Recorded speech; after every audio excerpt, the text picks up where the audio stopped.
Hayo yameelezwa na katibu mkuu wa idara ya uchumi wa buluu na uvuvi, ndugu Aboud Suleiman Aboud, wakati alipokuwa akizungumza na wavuvi katika hafla ya muendelezo ya kuwapatia vifaa vya uvuvi huko Dole, wilaya ya Magharibi.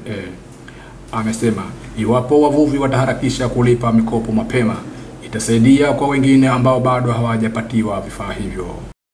700 shilingi milioni 700 hizi, ikiwa zitalipwa kesho au kesho kutwa au baada ya mwaka mmoja au baada ya miaka miwili, ndizo ambazo zitakwenda pia sasa kuwanufaisha wanufaika wengine ambao wapo kuna kumstari ambao nao wameomba baada yenu.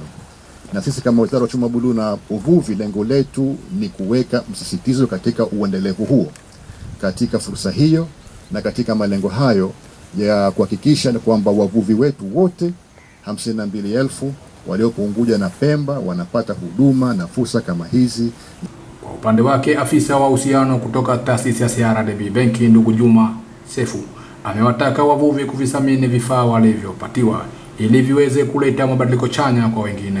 Kwa ajili ya kunyanyuana.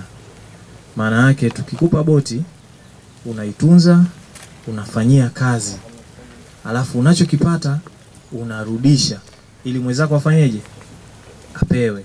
Akitoa shukrani kwa niaba ya wavuvi wenzake, mvuvi Juma Abdalla Kombo ameshukuru Wizara ya Uchumi wa Buluu kwa kuwapatia vifaa hivyo, huku akiwataka wavuvi kufanya kazi kwa mashirikiano ili kuepuka changamoto zinazoweza kujitokeza. Kwa niaba yenu na mimi mvuvi mwenzenu, hivi vitu si vitu vya mchezo. Tulikuwa na hamu sana, kwa hiyo leo imefika siku tunakabidhiwa.